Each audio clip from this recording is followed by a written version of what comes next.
Assalamualaikum warahmatullahi wabarakatuh. Innal hamdalillah nahmaduhu wa nasta'inuhu wa nastaghfiruh wa na'udzu billahi min sururi anfusina wa min sayyiati a'malina may yahdihillahu fala mudhillalah wa may yudhlilhu fala hadiyalah. Asyhadu an la ilaha illallah wahdahu la syarikalah wa asyhadu anna Muhammadan abduhu wa rasuluhu alladzi la nabiyya ba'dah. Amma ba'du, faqala Allah Ta'ala fil Qur'anil Karim, a'udzu billahi minasyaitonir rajim. Ya ayyuhalladzina amanu kutiba alaikumus syiyamu kama kutiba alal ladzina min qablikum la'allakum tattaqun. Ayyaman ma'dudat, faman kana minkum maridan aw ala safarin fa'iddatum min ayyamin ukhar. Wa 'alal ladzina yutiqunahu fidyatun ta'amu miskin, faman tatawwa khairan fahuwa khairul lah, wa an tasumu khairul lakum in kuntum ta'lamun. Syahrul Ramadan alladzi unzila fihil Qur'an hudan linnasi wa bayyinatin minal huda wal furqan, faman syahida minkumus syahra falyasum, faman kana minkum maridan aw ala safarin fa'iddatum min ayyamin ukhar. Yuridullahu bikumul yusra wa la yuridu bikumul usra walitukmilul iddata walitukabbirullaha ala ma hadakum wa la'allakum tashkurun. Surat Al-Baqarah ayat 183 sampai 185.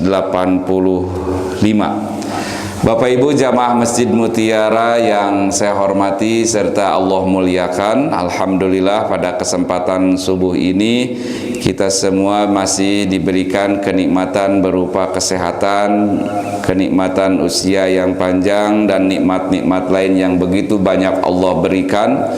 Semoga segala kenikmatan yang telah Allah berikan kepada kita bisa kita manfaatkan, bisa kita jadikan sarana kita untuk terus berbakti mengabdi ibadah kepadanya. Salah satunya adalah dengan melaksanakan ibadah saum Ramadan tahun ini. Mudah-mudahan ibadah saum kita khususnya tahun ini dan Ramadan-Ramadan yang telah kita lalui, semoga diterima amalan kita semuanya sebagai amalan solihan mutaqabbalan, amin ya rabbal alamin. Salawat serta salam juga mudah-mudahan tetap terlimpah curahkan kepada junjungan alam Nabi Muhammad sallallahu alaihi wasallam, pada seluruh keluarganya, para sahabat tabi'in, atba'u tabi'in, dan juga kita semoga termasuk golongan umat Nabi Muhammad yang mendapatkan syafaatnya yaumil akhirat kelak, amin ya rabbal alamin. Bapak Ibu jamaah yang saya hormati serta Allah muliakan, tadi di muqaddimah saya membacakan 3 ayat dari surat Al-Baqarah 183 sampai 185. Jika Bapak Ibu berkenan, boleh juga sambil kita perhatikan, sambil kita buka mushaf Al-Qur'annya, yaitu Al-Baqarah 183 sampai 185. Ayat ini insya Allah sudah tidak asing, terutama sering disampaikan, sering dibacakan di bulan Ramadan. Tapi jangan dianggap ini hanya ayat tahunan, ya, setahun sekali we dibaca nanti ya ayyuhalladzina amanu kutiba alaikumus syiyam, karena memang mungkin dibahasnya hanya pas Ramadan saja karena ada kata-kata syiyam atau saum. Tapi insya Allah kita membaca Al-Quran, khususnya surat Al-Baqarah, khususnya ayat ini juga tidak setahun sekali, meskipun memang pelaksanaan ibadah saum Ramadan itu dilaksanakan oleh umat Islam setahun sekali. Di ayat tersebut Allah Subhanahu wa Ta'ala mengawali dengan huruf-huruf nida atau huruf-huruf untuk menyeru, memanggil, yaitu diawali dengan kata ya. Ya itu dalam bahasa Arab itu termasuk salah satu harfun nida atau huruf untuk yang digunakan untuk menyeru, memanggil. Bahkan 2 kali dengan ayyuha juga. Jadi double ini seruannya. Kalau diterjemahkan dalam bahasa kita hey berarti hey. 2 kali ini berarti seruannya. Berarti ada sesuatu yang sangat urgent, ada sesuatu pesan yang sangat penting yang hendak Allah sampaikan, sehingga diserunya pun sampai 2 kali. Ya ayyuha, wahai, berarti kita mah cuman sering diartikannya wahai saja. Tapi kalau diurai satu-satu, ya itu juga sudah merupakan harfun nida. Ayyuha juga sama, merupakan harfun nida. Harfun nida itu artinya huruf-huruf yang Al-Quran gunakan untuk menyeru, memanggil. Double berarti seruannya.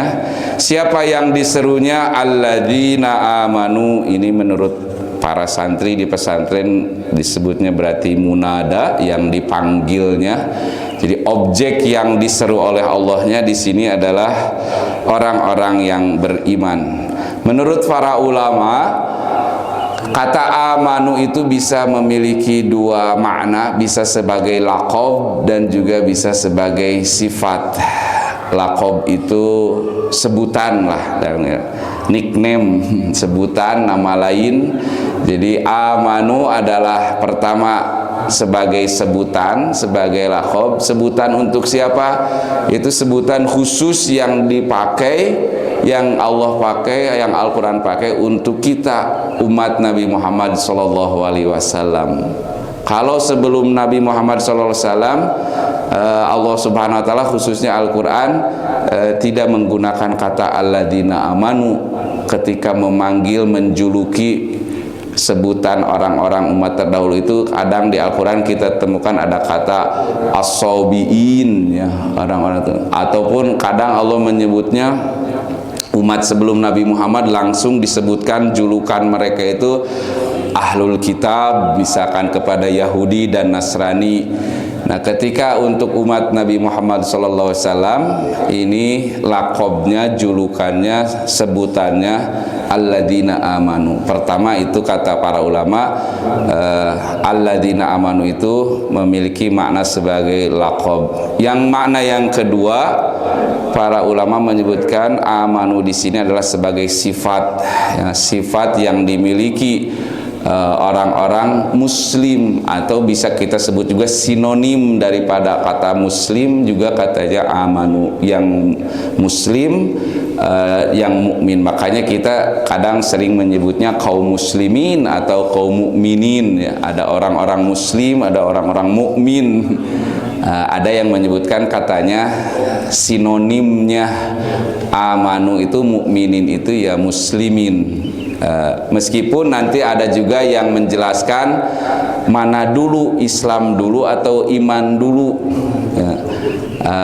Kalau di Al-Quran di ayat berapa yang ketika Allah membantah keimanan orang-orang Arab Badui yang sudah dulu katanya mengaku beriman, kata Allah, jangan kalian mengatakan telah beriman, tapi faqulu aslamu, katakanlah kalian baru berislam. Karena cenah katanya memang di kalangan manusia itu sebagian memang ada yang sudah berislam tapi katanya belum beriman. Cuman kalau secara logika, kalau dia sudah memeluk Islam, berislam berarti beriman, ada keimanan sehingga dia convert masuk ke Islam. Misalkan kalau yang tadinya dari luar Islam, berarti memang tidak bisa dipisahkan antara sifat muslim berserah diri dan mukmin, yaitu yang mengimani. Nah, terlepas dari perbedaan-perbedaan penggunaan kata mana dulu, Islam dulu atau mukmin dulu,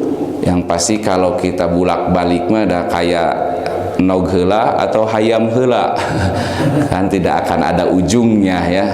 Disebut telur dulu bisa, karena memang telur itu nanti dari telur keluarlah atau menetas menjadi ayam.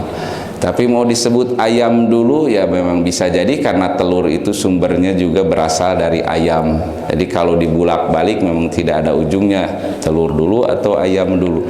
Nah, berislam dulu atau beriman dulu. Nah, ini tetap masih berkaitan. Seseorang bisa memeluk Islam berarti ada keimanan. Meskipun di kita sering ada selentingan, ya itu mah baru berislam katanya belum beriman orang. Buktinya banyak umat Islam katanya yang belum mengerjakan seluruh syariat Islam karena mungkin katanya tidak ada keimanan. Bukan tidak ada keimanan, mungkin keimanannya sedang menipis, sedang berkurang. Sebagaimana yang Rasulullah SAW sampaikan, keimanan itu fluktuatif, yazidu wa yanqusu, kadang bertambah keimanan kita, kadang berkurang.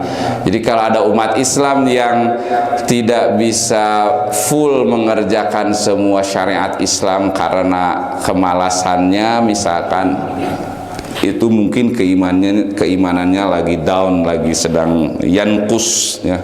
Bukan berarti belum beriman, karena disebut dia muslim ya pasti ada keimanan yang melatar belakangi dia memeluk Islam, ada keyakinan faith gitu ya, iman itu, sehingga ya tidak bisa dipisahkan antara iman dan Islam. Meskipun pada kenyataannya memang tadi banyak orang-orang Islam yang keimanannya mungkin belum beriman atau mungkin menipis. Ada juga di kita mah ungkapan belum dapat hidayah, padahal sudah muslim misalkan. Apakah benar seseorang kita vonis, kita judge orang tersebut belum mendapat hidayah? Karena hidayah itu adalah hak Allah Subhanahu wa Ta'ala yang diberikan kepada siapa saja. Bahkan sebagai umat Islam pasti meminta, berdoa, memohon agar diberi hidayah, sampai sedikitnya diulang-ulang doa kita itu memohon hidayah kepada Allah 17 kali sehari, yaitu dalam sholat kita.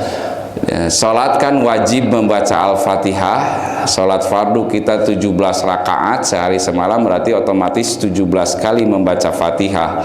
Di Al-Fatihah ayat 6 kita sering membaca ihdina, ya, tunjukkanlah kepada kami, berikanlah kepada kami, ihdinas siratal mustaqim, tunjukkanlah, bimbinglah, hidayahkanlah kepada kami, itu berikanlah petunjuk, berikanlah hidayah.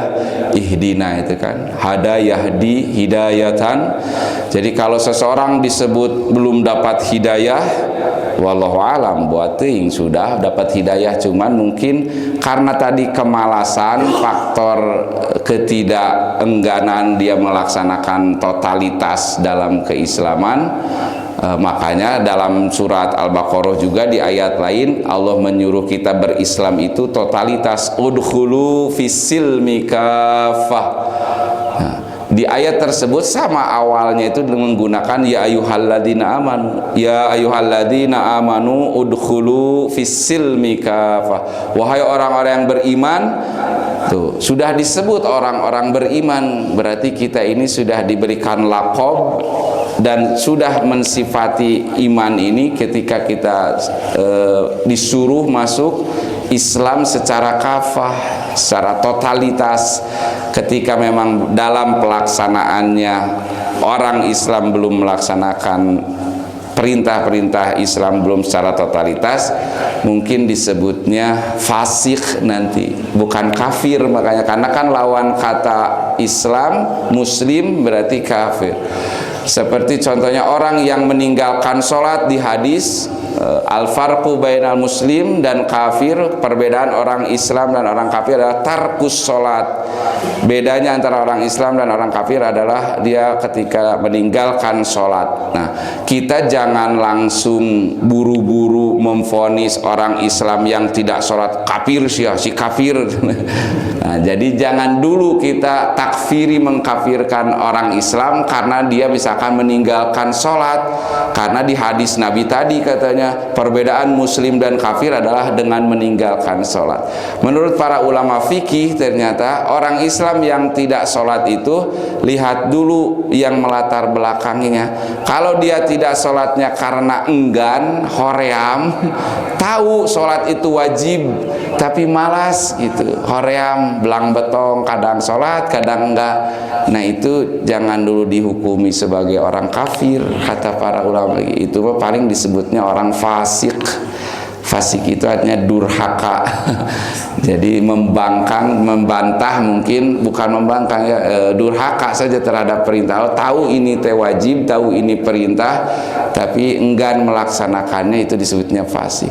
Tapi kalau orang tersebut tidak sholatnya karena memang tidak meyakini bahwa sholat itu sebuah perintah, terpercaya wajibna sholat, nah baru itu gelarnya kafir. Sudah tertutup kan, kafir itu dari kata kufrun, kafaro, yakfur, itu tertutup hatinya, berarti sudah tidak bisa menerima lagi petunjuk, hidayah, akses mengenai kebenaran yang Allah berikan. Maka kalau sudah tertutup ya kafir.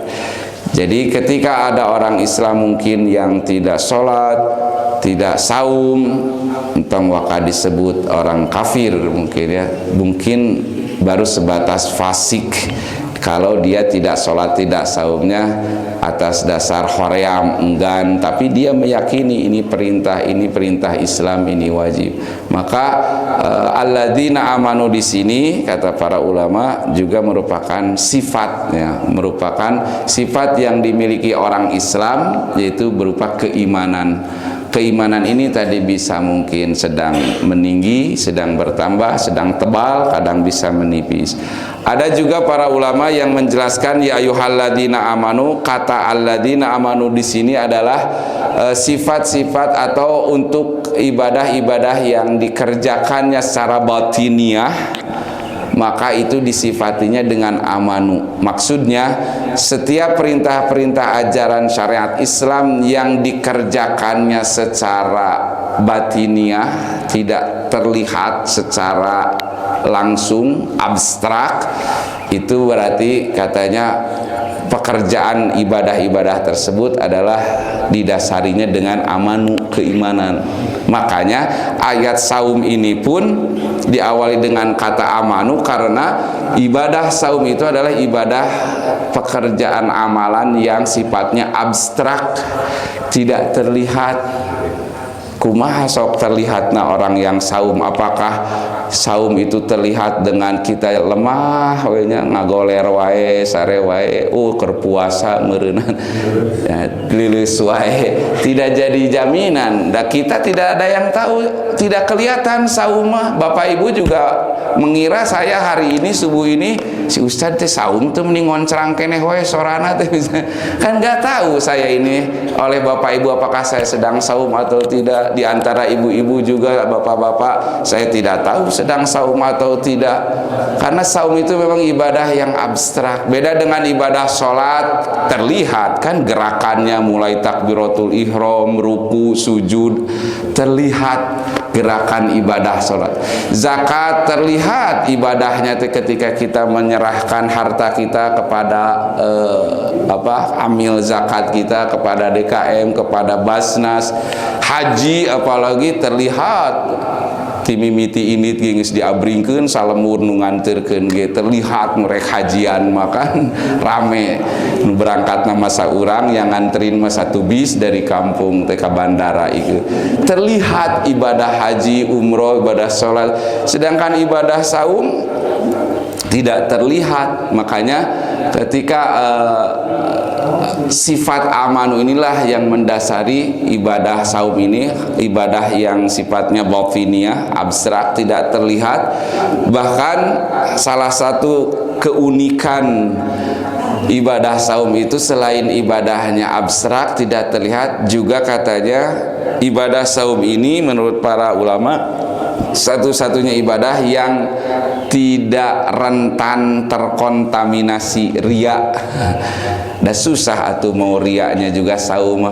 Sholat bisa ria dengan bacaannya dipanjang-panjang, dilekoh-lekoh di belakang kita karena ada mitoha, wah ngadadak mantep bacaan sholat, bisa sholat ria. Zakat, sodakoh bisa ria, ingin dilihat oleh tetangga kita sebagai dermawan, ingin diliput wartawan, kita menyumbang, ngasih donasi. umroh haji bisa ria bari selfie di dekat Ka'bah, dikin status di medsos. Tapi kalau saum mau ria gimana sok? Tadi mau pura-pura lemes supaya terlihat sedang saum, tidak bisa ya. Ibadah saum itu tidak bisa ria. Ya, karena abstrak ya, tadi tidak terlihat amalannya, hanya kita dan Allah yang tahu. Maka pahalanya pun khusus untuk orang yang saum, kata Allah, ana azziubi, aku sendiri langsung yang akan memberikan balasannya. Kalau balasan sholat kan Allah sudah menginformasikan, menjanjikan rewardnya, pahalanya 27 derajat bagi yang berjamaah tuh. Sudah disebutkan jenis pahalanya, angka-angka pahalanya, keutamaannya, haji, zakat dan sebagainya. Tapi kalau saum Allah itu hanya menginformasikan, aku sendiri nanti yang ngasih pahalanya, dan kita tidak tahu kasih pahalanya sakumahanya. Ya tergantung saumnya, karena mungkin bisa saja zong tidak dapat pahala, sebagaimana yang hadis Nabi sampaikan, rubba min shaimin laisa lahu min siyamihi illal ju' wal atas. Banyak orang yang saum tapi tidak dapat pahala apa-apa kecuali hanya lapar dan haus. Makanya secret ini mah rahasia, ibadahnya dilakukan secara rahasia. Saum tidak ada yang tahu kita ini sedang saum atau tidak. Pahalanya pun ternyata dirahasiakan oleh Allah. Nggak tahu kita sakumaha batasan pahalanya seberapa banyak pahala. Makanya orang yang melaksanakan saum ini benar-benar harus atas dasar keimanan. Di sini diawali ayat saum ini dengan kata-kata ya ayyuhalladzina amanu. Ayat berikutnya menggunakan kata kutiba alaikum. Makanya para ahli tafsir menjelaskan Al-Baqarah 183 ini justru ayat khobariyah. Khobariyah bukan bubariyahnya. Itu mah dina film si Unyi dulu ada bubariyah. Khobariyah itu dari kata khobar, bahasa Indonesia sudah jadi bahasa kita kabar. Kabar teh apa? Informasi ya, berita.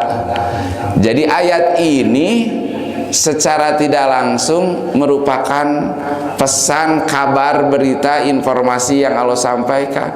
Di saat ibadah-ibadah lain ayatnya itu bentuk-bentuknya itu perintah biasanya, kayak sholat, aqimu sholat, dirikanlah sholat.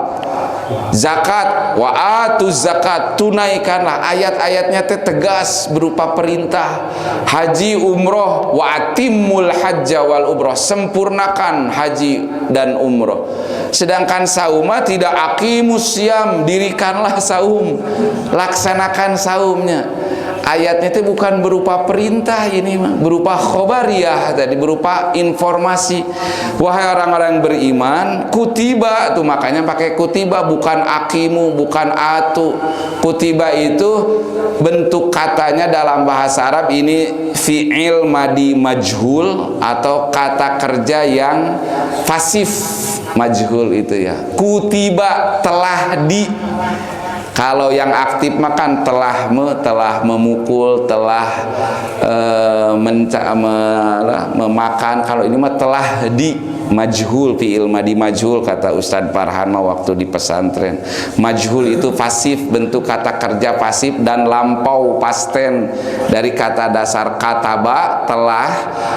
Nah, kutiba ini mah telah di, bukan telah me. Wahai orang-orang yang beriman, telah diwajibkan tuh, bukan diwajibkan atas kalian saum, telah di, berarti ini mah informasi. Wahai orang-orang yang beriman, khobariyah tadi kepada orang-orang yang mukmin, bahwasanya Allah itu telah mewajibkan kepada kamu sekalian as-syiyam. Kutiba itu kenapa jadi wajib Ustadz? Artinya kan wajib ma'aya dina bahasa Arab nage wajaba yajibu. Kenapa ini dengan kataba kutiba? Secara bahasa menurut ya Ar-Raghib Al-Asfahani dalam kitab Mufradat li Al-Fadil Quranul Karim, kutiba itu diambil dari kata al-katbu. Artinya teh dommu adimin ila adimin bil khiyatoh. Artinya teh menyusun, menumpuk lembaran-lembaran kulit dengan disusun digabungkannya secara dijahit bil khiyatah. Dulu mah kan lembaran-lembaran itu bukan dari kertas, berupa dari kulit. Nah, ketika supaya tidak berceceran lembaran-lembaran tulisan di dalam kulit itu dibundel, bahasa fotokopian ayeuna mah dibundel, mungkin di staples, di kumaha lah zaman sekarang mah, dulu mah dibundel itu bil khiyatah, dengan dijahit supaya tetap nyambung, berkesinambungan antara halaman 1, halaman 2 dan halaman seterusnya. Halaman lembaran-lembaran ini dommu adimin ila adimin bil khiyatah, itu makna al-katbu. Jadi menyusun lalu diikat, dijahit supaya berurutan, supaya nyambung, berceceran. Itu secara etimologi, secara bahasa makna al-katbu.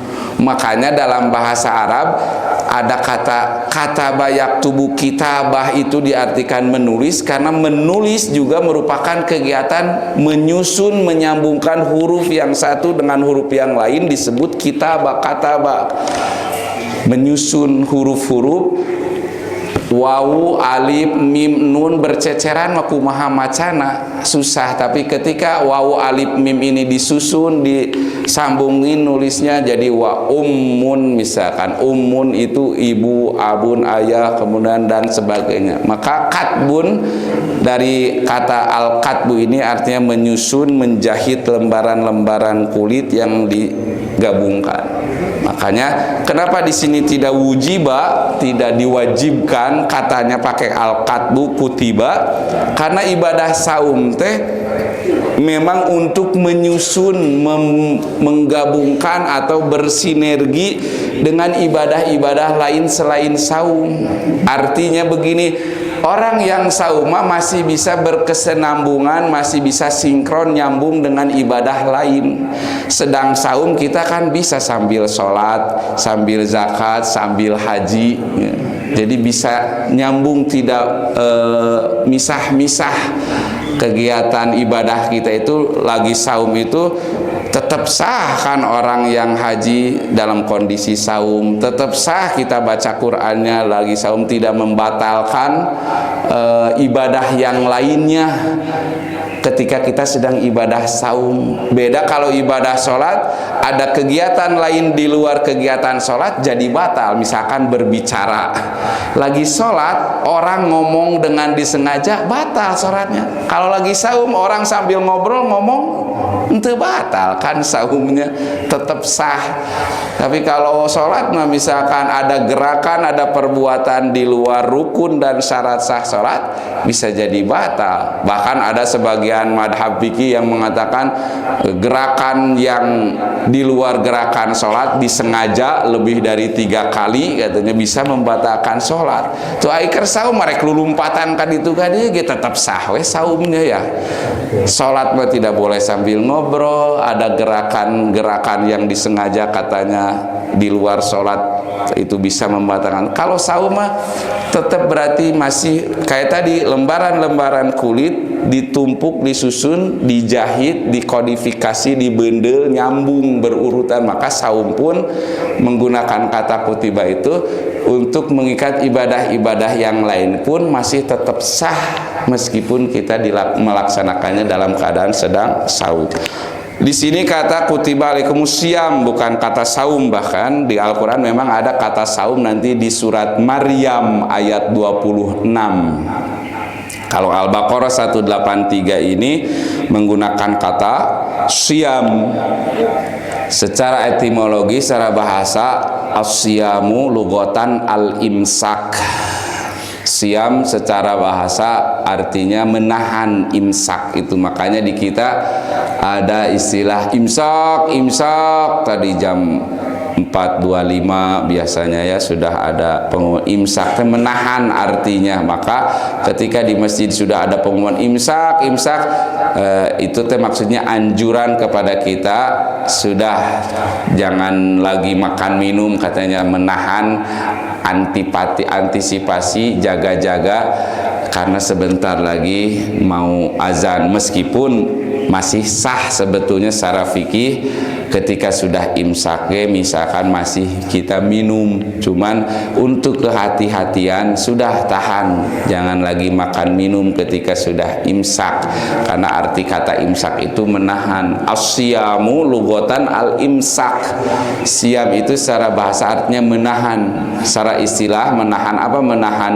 dari makan dan minum min tulu'il fajri ila ghurubis syams, sejak matahari terbit fajar siddiq, waktu subuh azan dikumandangkan, sampai ghurubis syams, sampai maghrib terbenam matahari. Menahan diri, tidak makan, tidak minum, tidak berhubungan suami istri bagi yang sudah berkeluarga, menahan diri tidak melihat hal-hal yang dilarang, menahan diri dari perbuatan yang hal-hal yang dilarang, maka itu al-imsak, menahan.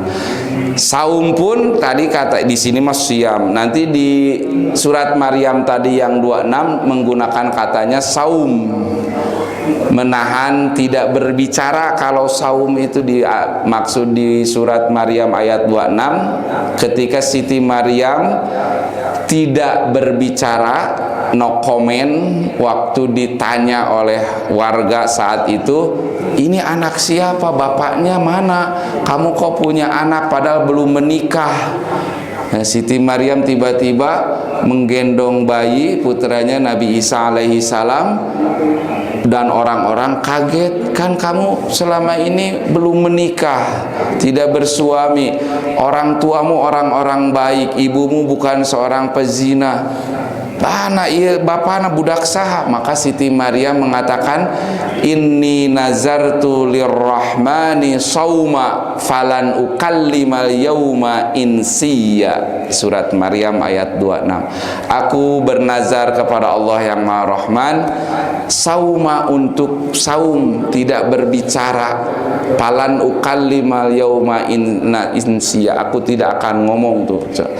Jawab aja kata Siti Maryam teh, malahan fa'asyarat, malahan berisyarat kalau ingin tahu siapa anak ini, bapakna saha di mana, tah fa'asyarat. Nah, Siti Maryam malah berisyarat kepada bayi yang digendongnya, tah tanya we langsung ka budakna, saya mah tidak akan ngomong, kata Siti Maryam. Kalau bahasa kita mah no comment ketika dituduh macam-macam oleh umatnya saat itu. Sauma di situ menggunakan kata saum, yaitu tidak berkata apapun. Maka selaras juga katanya bisa siam, saum itu juga selain menahan tidak makan minum, menahan mulut kita dari perkataan-perkataan yang tidak benar lah. Meskipun bukan hanya di bulan saum saja ya, memang kita idealnya, bagusnya memang bisa menahan mulut kita tidak ngomong yang nggak benar, tidak menggunjing, tidak menggibah.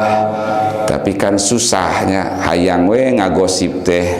Dan ini teh bukan hanya kalangan ibu-ibu, bapak-bapak ge sok aya nu resep ngagosip. Jadi ulah semua dituduhkeun ka ibu-ibu. Ibu-ibu tabiang gosip mah sami bapak-bapak ge loba ngagosip mah. Tapi di bulan saum mah itulah at least setidaknya sebulaneun mah ya istirahatnya jangan dulu ngagosip mulut kita teh.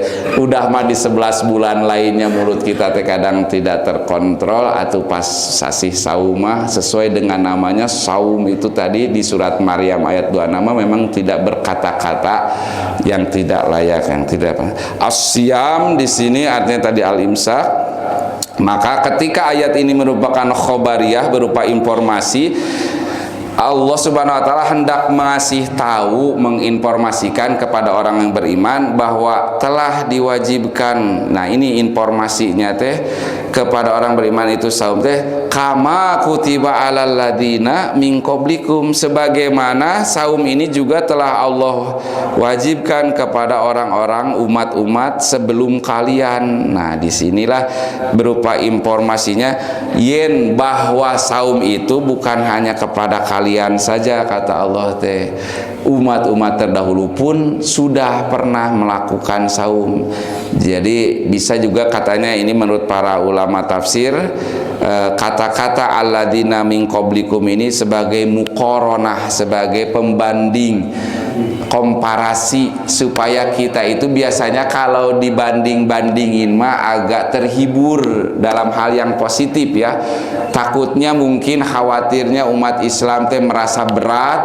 Aduh, kok ada perintah ibadah saum jadi nggak bisa makan minum, wayah kita ngeunah nama ngopi ya jadi itu bisa ngopi. Nah kata Allah teh jangan jadi beban, jangan jadi berat, jangan merasa repot, ripuh, sosorangan. Umat terdahulu pun sudah, kata Allah teh, kama kutiba, mereka pun pernah melakukan saum. Jadi ini berupa perbandingan. Biasanya kalau dibanding-banding dengan yang positif, bahasa Garut nama ngupahan. Kayak misalkan kita nauzubillah punya kios di pasar, kebakaran pasarnya teh.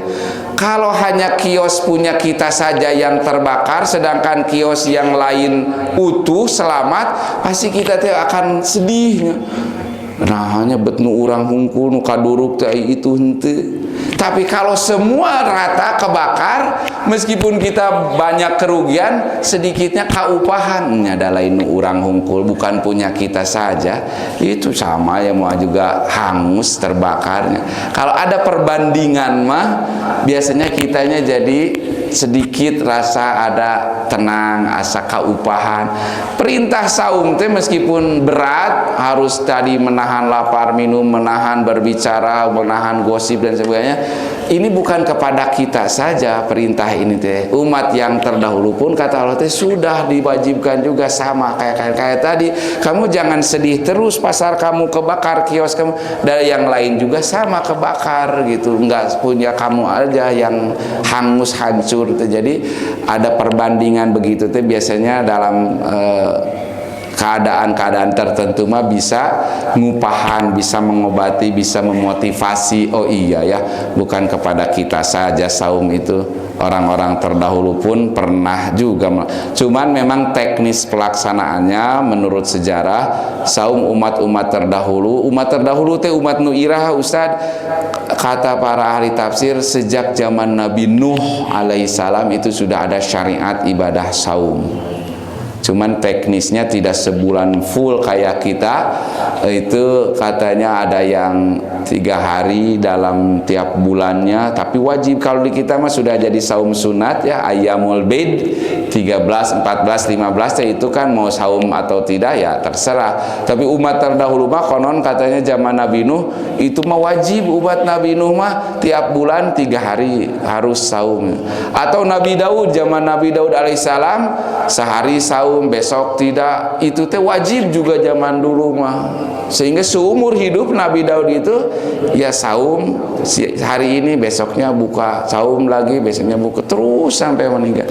Meskipun kesininya maka dinasah atau digantikan teknis pelaksanaan ibadah saum umat terdahulu itu alalladzina munkum itu untuk umat Nabi Muhammad SAW itu mah sebulan full lah, nggak dicicil kayak tadi sehari saum, seharinya besoknya enggak, sehari saum lagi. Kalau kita mau pakai hawa nafsu, pakai akal kita, ya enak dulu atuh Ustaznya, ayeuna saum, besoknya enggak. Ya tergantung sih, justru ada yang mengatakan mendingan sebulan full langsung saum, katanya enak, kerasa signifikan manfaatnya, faidahnya. Jadi kita harus ketahui ada tujuan, ada faidah, manfaat. Tujuan saum itu di Al-Baqarah ini la'alakum tattaqun ya, nanti di ujung ayat 183. Tapi selain tujuannya sebagai tattaqun untuk menambah ketakwaan, saum ini juga banyak faidah-faidahnya. Faidah mah efek samping lah. Efek samping hal-hal yang ke bawah positif hasil dari saum kita. Misalkan efek sampingnya jadi sehat kepada badan, asa ara renteng, enak di bawah saumnya sebulan campleng full. Biasanya nanti di minggu pekan kedua sudah mulai terasa manfaat saum dari sisi kesehatan. Manfaat ya, bukan tujuan, ini mah faidah. Makanya salah satu ahli gizi ada yang mengatakan nanti 2 pekan kesana mah terasa pisan untuk pencernaan kita bagus. So, makanya Nabi mengatakan dalam hadis, sumu tasihhu, saumlah kamu insya Allah sehat.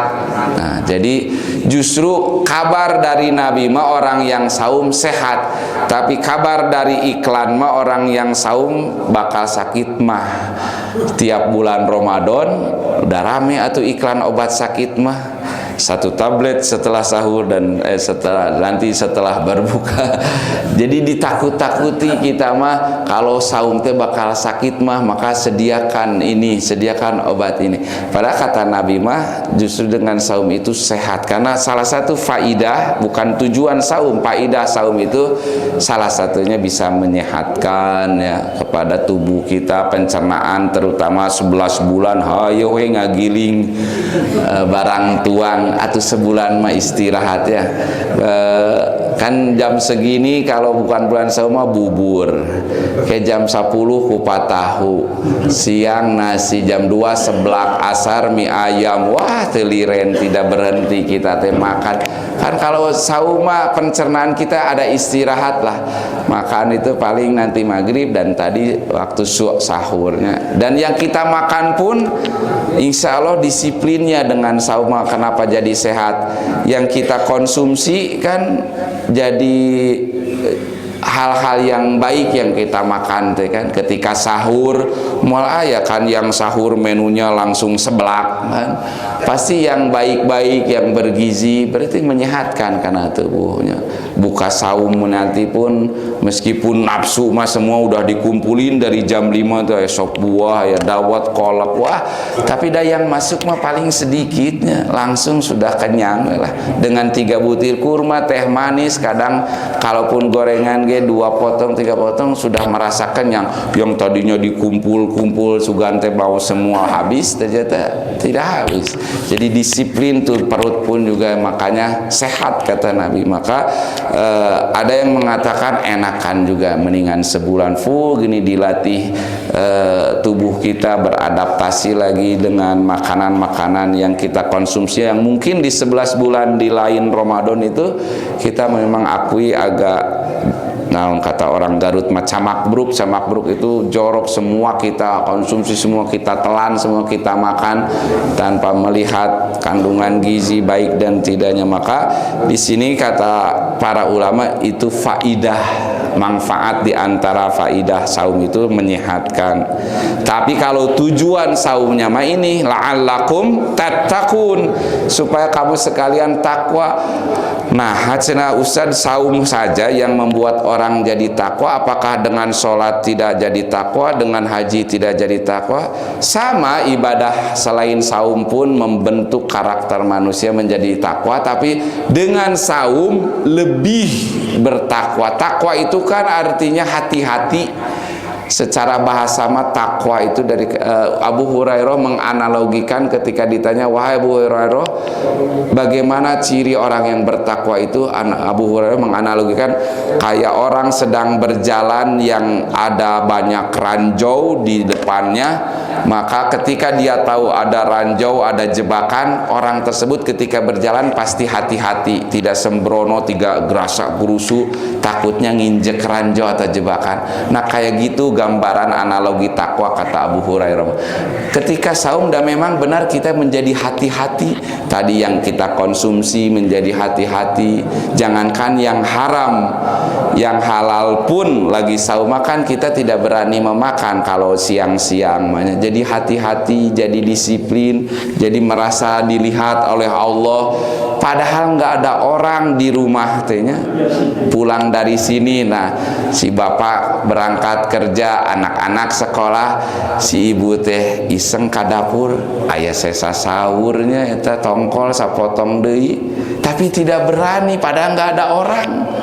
Bisa saja dikunci rumah, kamar, bersembunyi, tapi tidak berani orang yang sauma, meskipun sedang lapar, sedang haus, tengah hari, bapaknya masih di kantor, anak-anak masih sekolah, jika nama damu anu apaleun atuh di imah mah tinggal sateguk we sedikit tuh gitu. Tapi kenapa kita tidak berani? Karena ada ketakwaan, merasa dilihat, padahal kan nggak ada yang tahu.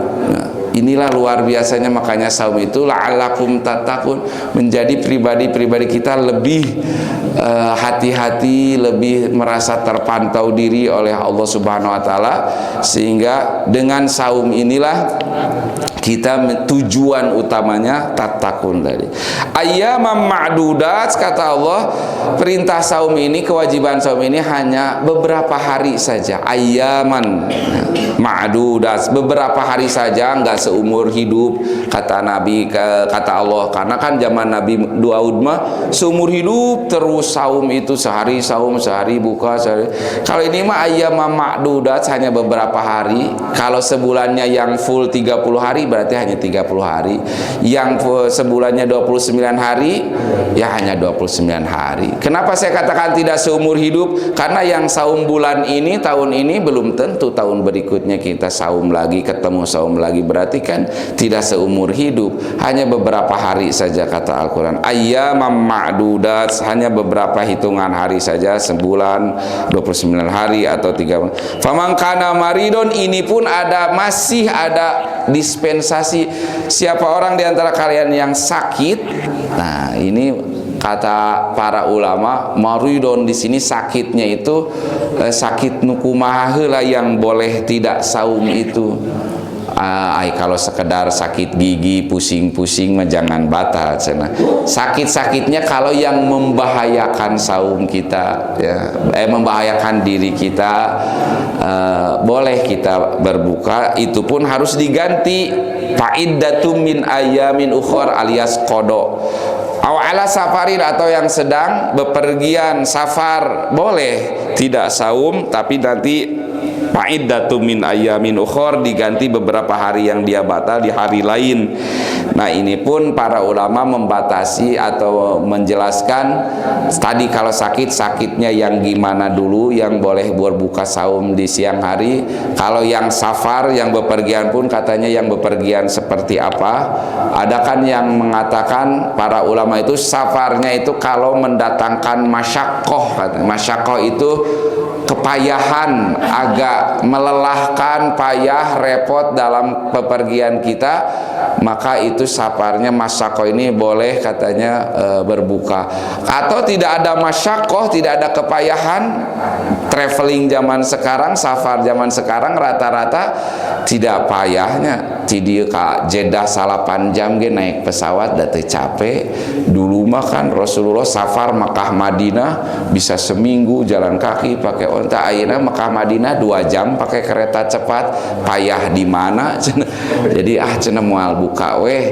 Ya terserah nanti, karena di sininya mau saum pamang tatawwa khairon fahuwa khairullah.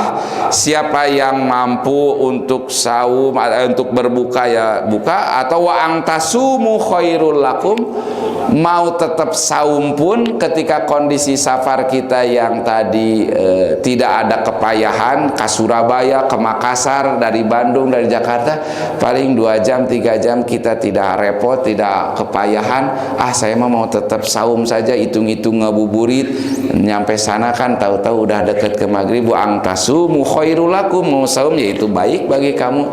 Jadi tidak mesti kita debatable, atuh safar membuka atuh saum teh.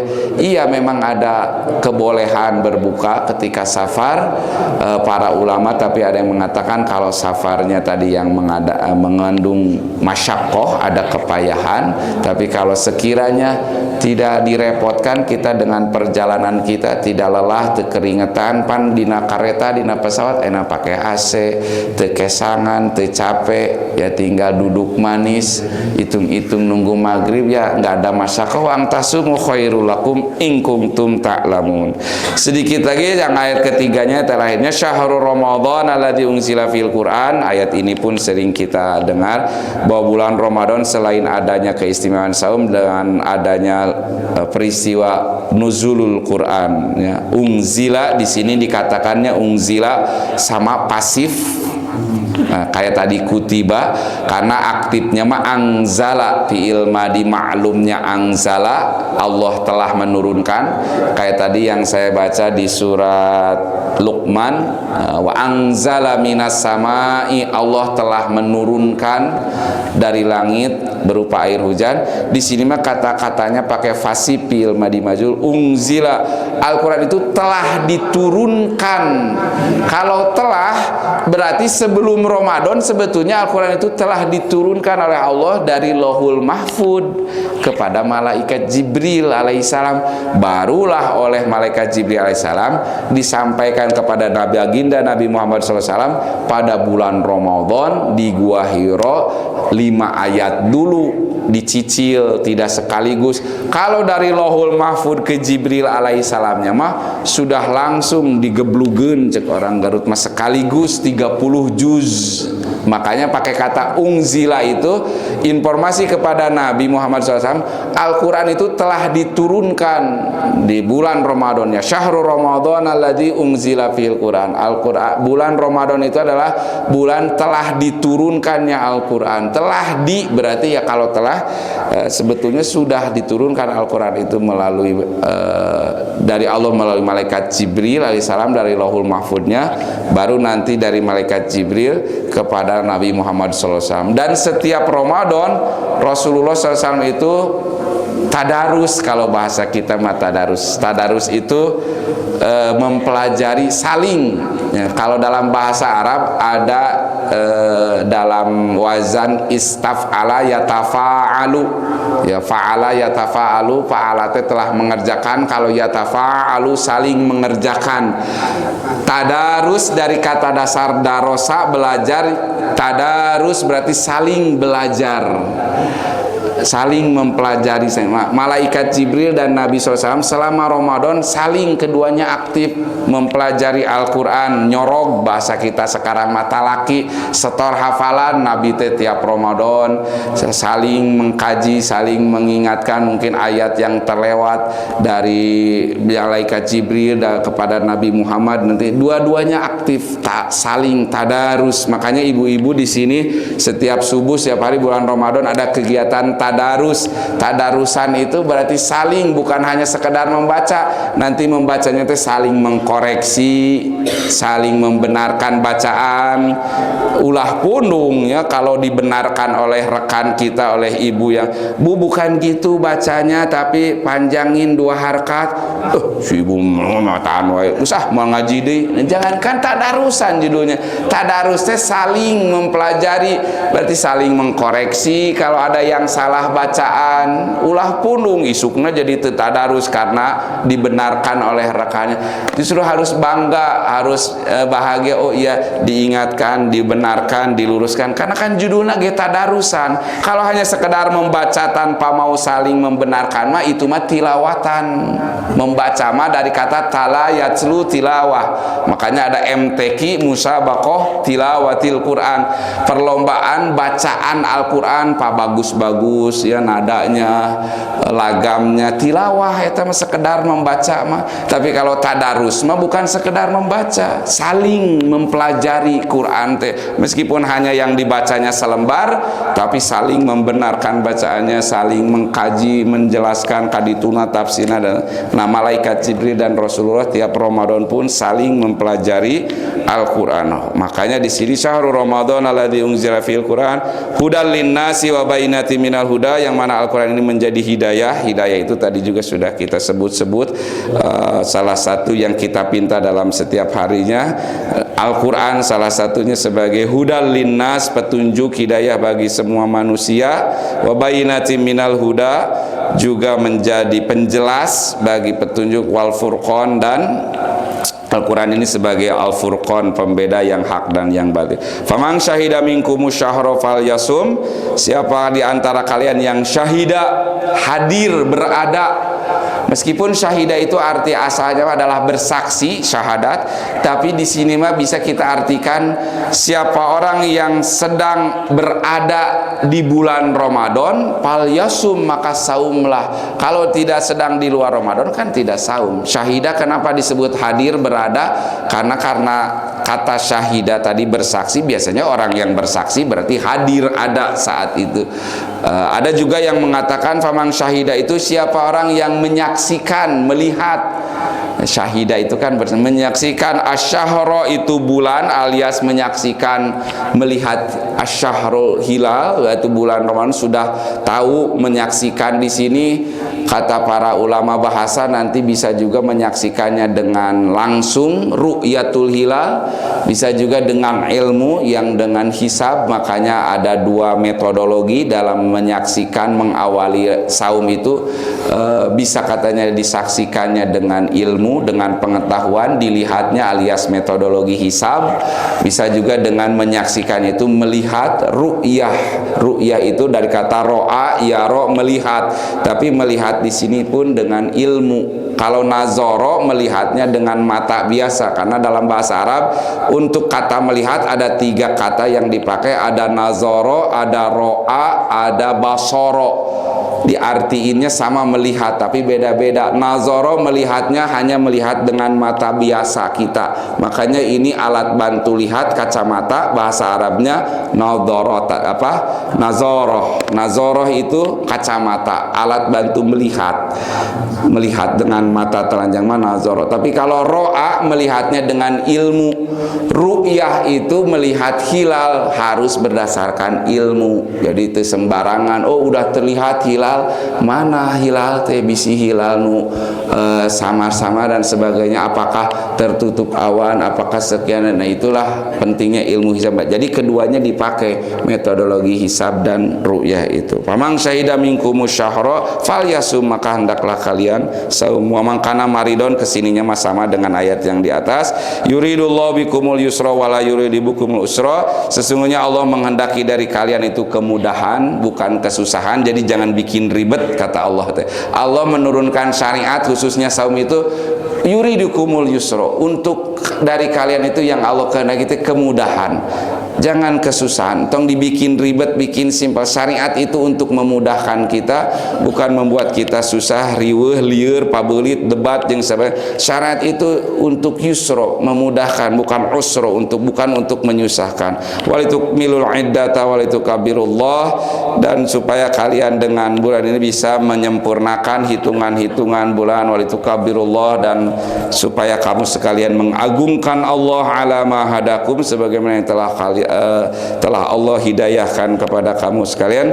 Wala'allakum tashkurun, di akhir ayat ini ditungtungan diakhiri dengan kata tashkurun, supaya kamu sekalian bersyukur. Jadi ada 3 poin dari 3 ayat ini. Pertama tatakun, ketiga ta'lamun, ketiga tashkurun. Dengan Ramadan ini, pertama tujuannya tatakun, kita jadi lebih bertakwa. Juga dengan bulan Ramadan ini menjadi ta'lamun, kita berilmu. Ya, harus ada ilmu. Dan ke akhirnya tashkurun, jadi bikin bersyukur. Bersyukur kita ketemu Ramadan tahun ini, karena banyak orang-orang selain kita mah teu kesampaian ketemu Ramadan lagi. Tahun lalu Ramadan teu masih dengan kita, ternyata tahun ini tos teu araya. Ya, beruntung, bersyukur kita masih bertemu dengan Ramadan, maka kita maksimalkan di tahun ini, dan mudah-mudahan Allah memberikan kesehatan dan panjang usia kita sehingga bisa maksimal di Ramadan ini dan di Ramadan berikutnya. Amin ya rabbal alamin. Demikian mungkin Bapak Ibu yang bisa saya sampaikan. Mohon maaf terlalu kepanjangan, tapi wios dae mata aya sarapan jadi lebih genya. Terima kasih atas segala perhatiannya. Mohon maaf pasti banyak kesalahan dan kekurangan. Kita memohon ampun atas salah-salah kita yang disengaja ataupun tidak disengaja, dengan sama-sama membaca doa kifaratul majelis. Subhanaka Allahumma wa bihamdika asyhadu an la ilaha illa anta astaghfiruka wa atubu ilaik. Aqulu qauli hadza wa astaghfirullah li wa lakum walhamdulillahirabbil alamin. Wassalamualaikum warahmatullahi wabarakatuh.